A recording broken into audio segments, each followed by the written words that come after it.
guest is an incredible artist whose work brings color, movement, and soul into every space it touches. Greg Didyoung is an artist, sculptor, muralist, and more. A storyteller with a bold, emotional, and instantly recognizable style.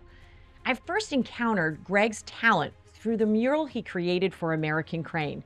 It's a massive, vibrant piece that came to life through his collaboration with my amazing sister Stephanie and our team. The vision, symbolism, and creativity behind that project was extraordinary.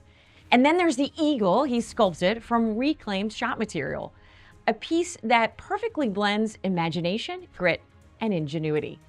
Greg is someone whose work lifts people every day. Greg, I'm thrilled you're here. Thank you for having me, Karen. It's great. Yeah. Excellent. So I have so many questions for you.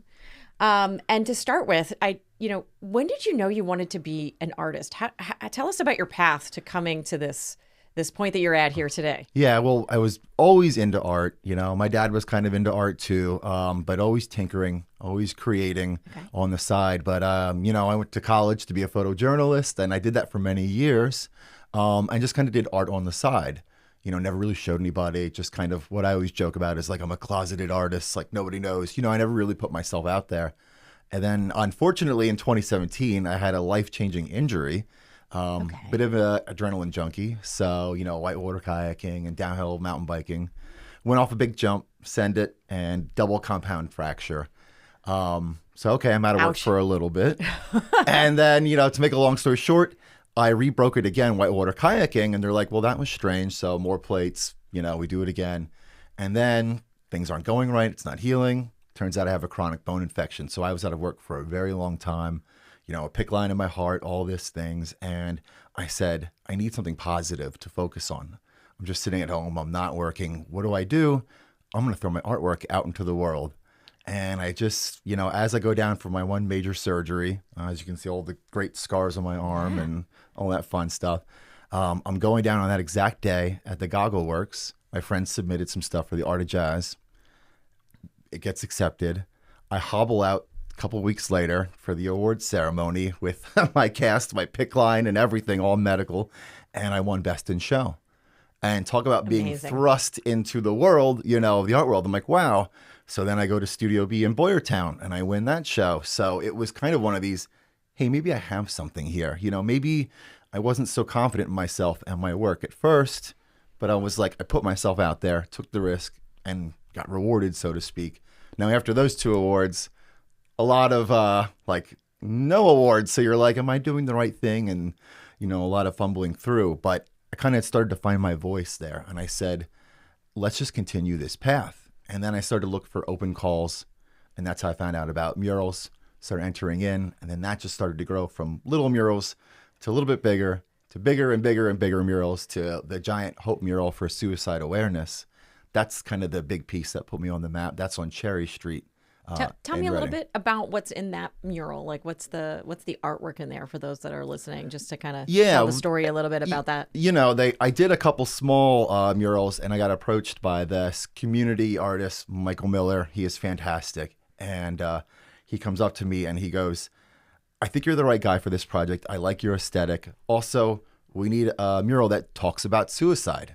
So how do you get across that very, that heavy topic? Yeah, very heavy topic.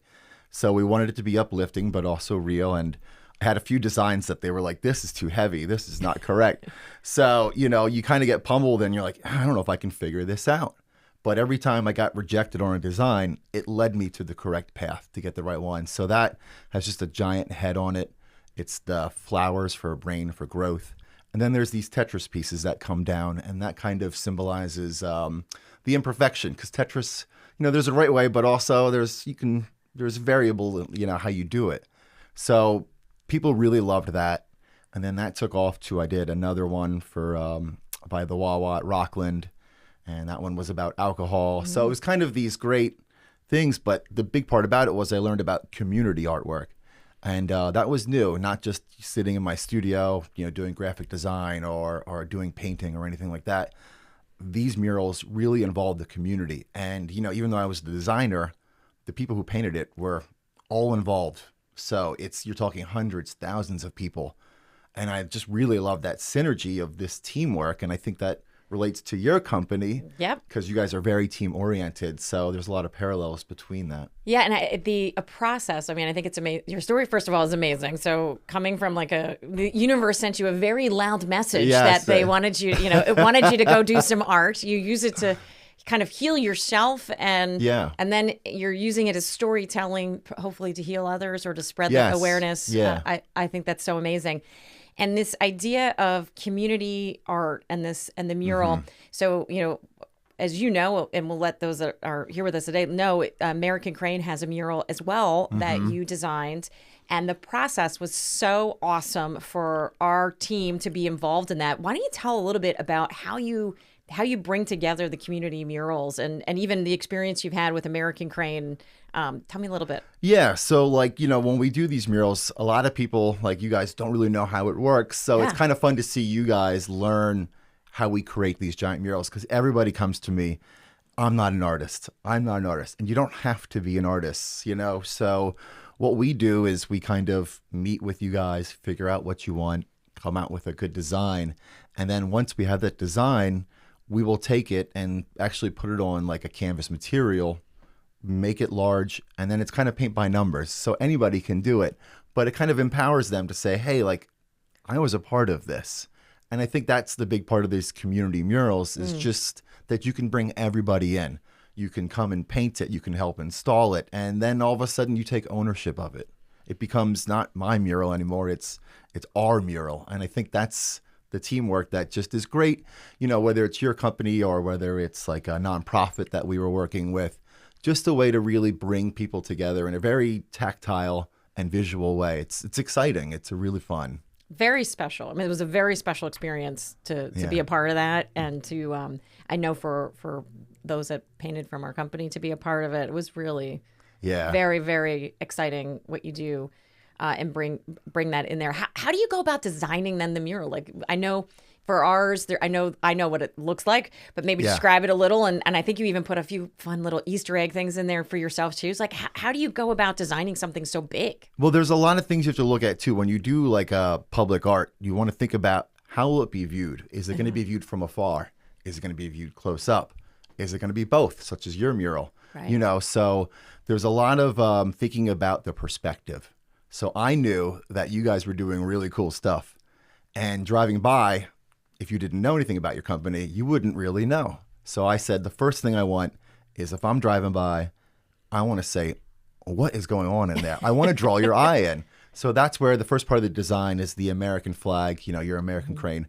And it's just kind of angled to lead your eye right in to the story. Also, when I talk to you guys, when I talk to employees, you start to see common themes, and you start to say, okay, this has come up over and over again. This has to be in the design. So I realized a while ago that your father, Advar, I'm saying it correctly, I was like, he's kind of the cornerstone of the company, and he's literally the cornerstone in the design. Yep. So he kind of anchors it. And then I wanted to show like the cool stuff that you guys do. I was like, wow, you're working with NASA, you're working with nuclear energy. I was like, let's just start that so that you're just interested, almost like an exciting cover, like a cover of a book that you want to know more about. So I knew that was going to be the start. But then it's kind of, what do we do? And then, going through the tour of your facility, seeing just the scale and the precision. And I think the big theme was the teamwork.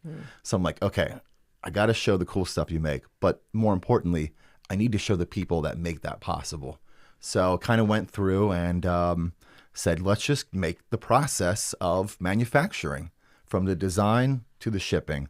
So that's kind of what I did. We just kind of went through, kind of took pictures, kind of had a snapshot, and then I designed the mural to kind of tell the story from blueprints to cutting it out, to designing it, to painting it, to wiring it. So it was fun. And then I think when people saw the color palette, they go, this is going to be so gaudy and too bold and crazy. And I said, no, it needs to be. You're making me design it. So I'm going to put a little bit of my flavor in there. So it really turned out great. I think some people were like, they didn't see it at first, but once they saw the whole picture, they were like, oh, I get it. So that was kind of the biggest compliment for me. It's fantastic. I know you're wearing our shirt today. Yes, I of love course I had to, representing. Yes. So it really is fantastic, and makes me smile every time I'm coming into the building, and it's just been a wonderful experience.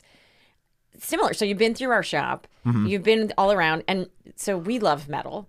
You love metal. I love metal. So, like, tell me about your sculptor work with reclaimed. You talk about what you did with us, or even just like what got you. I was on your Instagram page looking at this vacuum cleaner art that you're putting together. It was so cool. Tell me a little bit about that. Every project keeps getting bigger and heavier, but it's okay. That's how it happens. It's a good problem to have. Yeah, right now I'm working with a Rainbow Vacuum to make a little like kind of Terminator-esque guy sucking up dust bunnies. So it'll be a fun piece. But it was during the pandemic and I was away. There was no murals being done. And now I'm away from my shop. I'm up in Vermont and there's these rusty grills and I just started making little robots out of them and people really liked it. And I'm like, I really like working with my hands.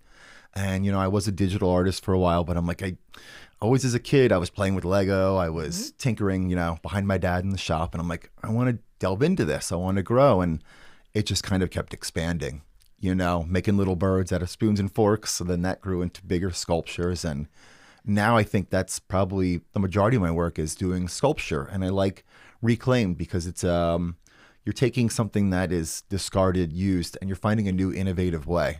Just like in business, like how can we be innovative? How can we approach something differently? And that's how I do it with junk. So it's exciting. The eagle that I made you guys, that was all old nuts and bolts, but so cool. When I take it, your employees go, oh, I know what that piece is from, or I know what this bolt is from. So again, just like the mural, they kind of take ownership of it. So I think just to see that process is pretty neat. The way you created the talons of the eagle, like with, I guess it's the bolt sort of, it's just, it's so creative, so fantastic. Yeah, I love it. And I think it's so interesting how you were able to reinvent things. And he's got to have the essence, even when I do like a mural, it's a lot of research, which I think is really fun. Like I'll delve into how does that animal act or how does your company function? So there's always that like studying at first. And then during that process is kind of where I say, what kind of vibe do I want? How do I want it to be? So I knew the eagle had to be some attitude, had to be cool, And it's a female, you're a woman-led company and bald eagles the females are much larger. Okay. So the scale of that's a female bald eagle. It is made to scale of an actual real one. So, and it weighs way more than a real one, but it's incredible.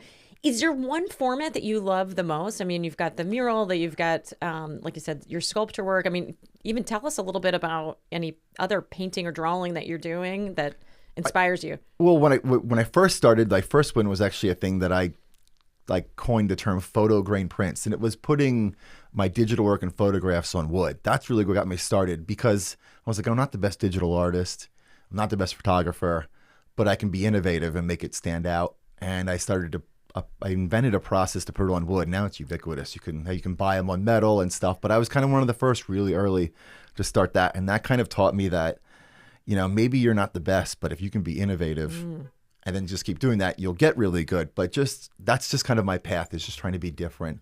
So I enjoy the metal sculpting. It's great to make something out of nothing. But for muraling, I think the most rewarding part of that, the reason I like that the most, is just the community aspect, because I'm not in my shop. Just to see everybody else just embrace an art, I think it's really exciting, especially people who don't consider themselves artists.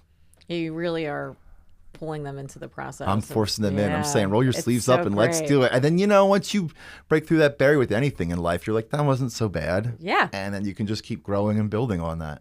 Definitely. Yeah. It's super exciting.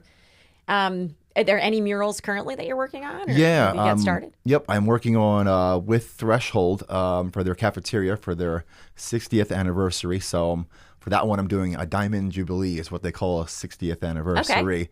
So we're just going to talk about personal growth. I'm going to use monarchs to convey that. They didn't want people, they help a lot of disabled people, but we don't want that imagery of the cliche of a guy in a wheelchair. You know what I mean? Like, let's be more inspiring, which is a fun challenge for me. So this design that I'm working on right now is the stages of a monarch growth from caterpillar to flying away. And that kind of symbolizes how Threshold kind of rehabilitates people to make them ready to be independent. And so that's an exciting project. I'm also working on one for a mural exchange. I don't want to speak too much about it because I don't know if Mike Miller has the exact school, but we're going to go to Costa Rica.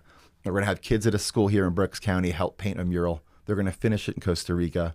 And then in Costa Rica, they're going to start a mural and have people here in Berks County finish it. Fun. So it's going to be learning about different cultures and then a cross exchange with a bunch of kids, kind of get them into art. So that's going to be happening in late March. So that's pretty fun. That's great.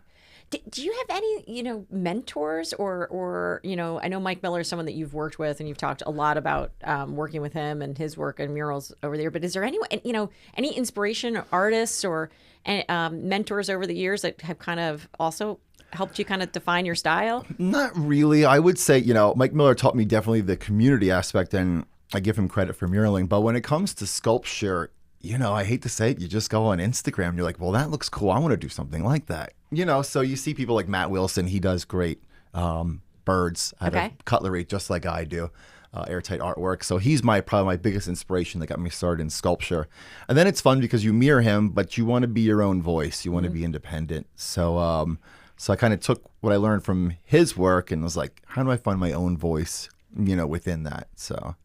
I remember when we were at American Crane Painting, I think your father also came. Is that correct? Yes. Yeah, so you made yes. it like a family affair. It was like for us, a company affair, and my sister's there, so our family was involved too. But I think that's probably really special to be able to include. And he would be a big part of it too, because he'd be not necessarily making sculptures, but he was always in the garage tinkering. If something broke, he could fix it. Yeah. So I did learn a lot of mechanical aspects. I was a Votech kid in high school. Didn't even think I'd go to college. So I learned a lot about cars and mechanical stuff from there. So kind of all these things that I didn't realize all helped me become who I was today. But maybe at the time, I didn't realize how it would help me in the future, but kind of have it all come together.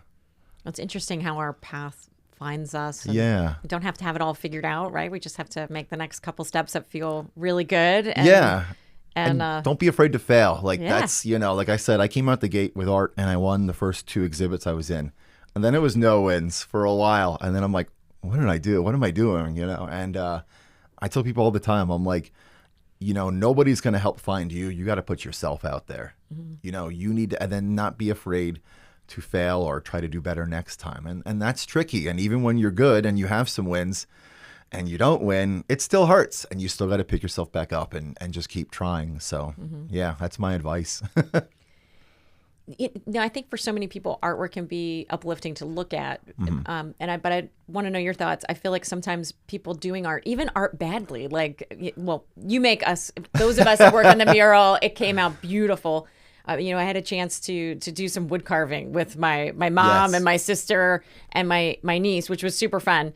But I'm not making anything wonderful, but I feel like the act of creating art is very therapeutic. What are your thoughts on that? It is. And it's also, you need to realize, like with art, I think also nowadays with this whole AI and everything is perfect and machined, and it's nice to have that organic with your hands, that kind of what we call wabi-sabi, being a little imperfect, and not being so hard on yourself, saying like, okay, this isn't as good as the guy next to me carving, but I made this. I did it.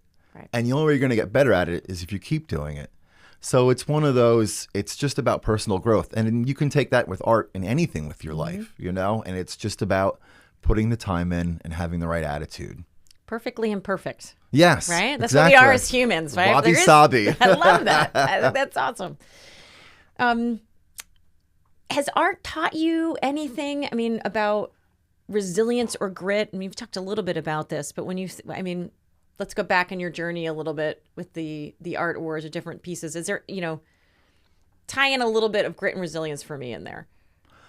Like, it's one of those, like I've had a lot of challenges, like getting the right design, having that grit to say like, okay, when things aren't exactly what people want, trying to figure it out and not get discouraged. I think that's kind of the grit, making sure that everybody is on the same page, right? And that it's what everybody wants. It is interesting because you have a customer for your artwork in the mural, and I can see, as you mentioned, you have to go through multiple iterations until they're happy with it. That's probably a really challenging process. And as an artist, it's tricky because a lot of times, there's a lot of artists that say, screw you, this is what I'm doing, if you like it or not. But with community art, you really need to have that dialogue, that back and forth, to make sure that you're not forcing just your vision on them, but that it's what they want also.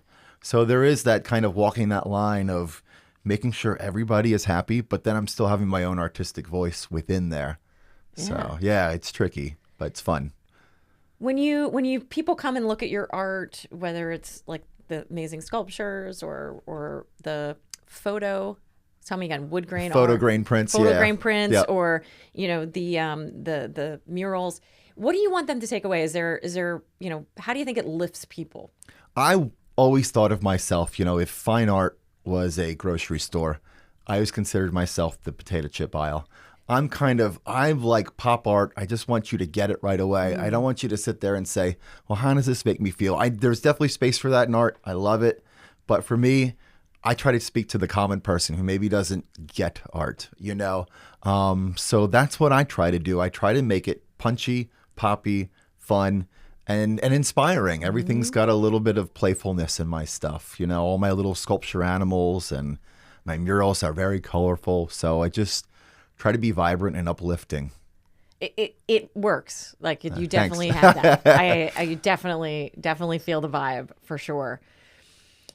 What's next? Like you talked a little bit about some murals. Is there any other fun projects you're working on? Any other sculptures that you want to do, or something that we can think of for the future for you? What's coming? Yeah, so it's fun because I did a lot of outdoor sculpture exhibits throughout the East Coast right now, and they've all asked to keep them up. So that's kind of fun. So, you always think about what will the next exhibit be for these outdoor sculpture shows.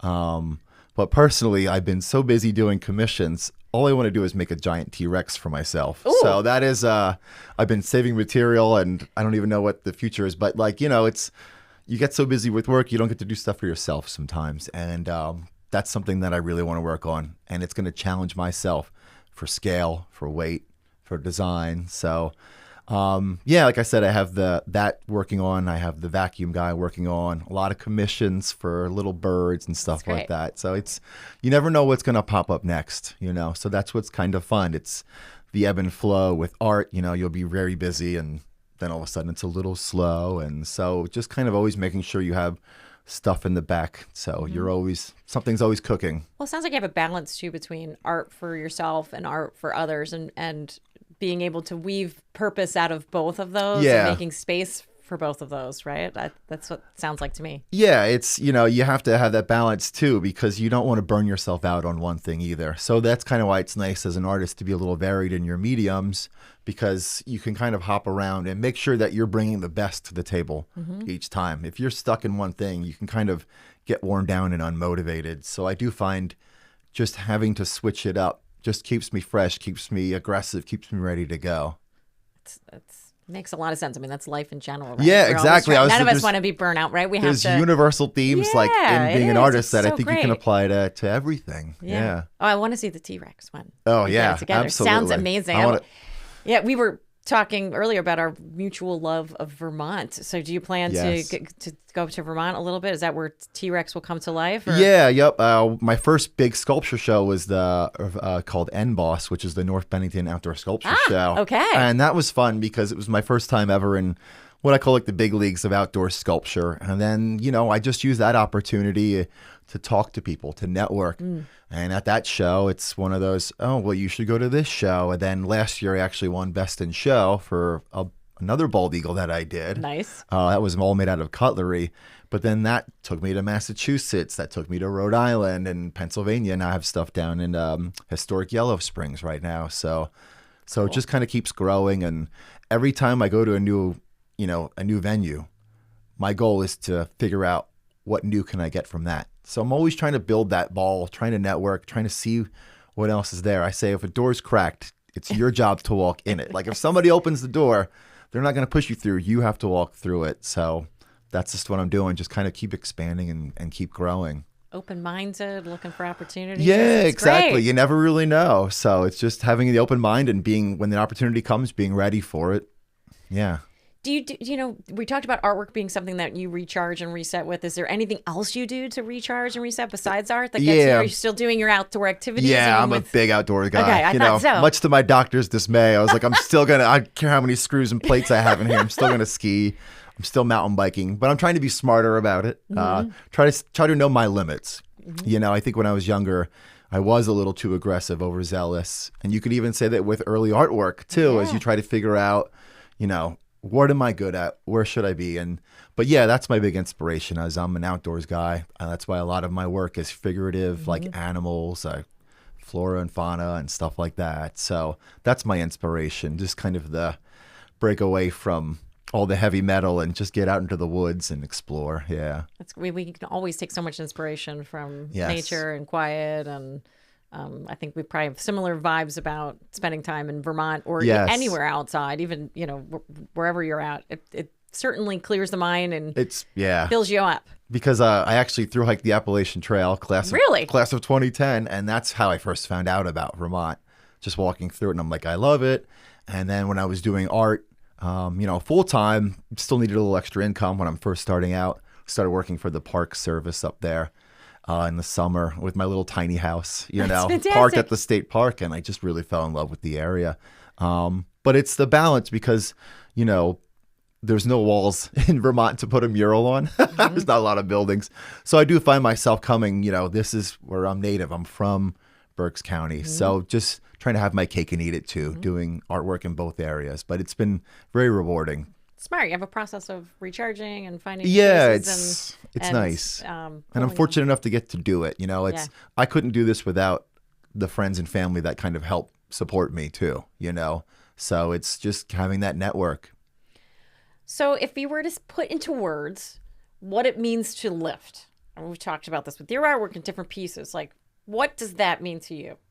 To me, it's taking what you have, whatever resources you have, whatever strengths you have, okay, and then saying, like, how can I make this better than I left it? Whatever that is, that's lifting to me, is, you know, turning junk into something cool, or teaching somebody like, hey, you can paint a mural. To me, that's lifting, using your skills, using your strengths, and helping other people kind of elevate them, elevate everybody, you know. A high tide, all ships float, you know, that kind of thing. So to me, that's lifting. Well said. Yeah. Well said.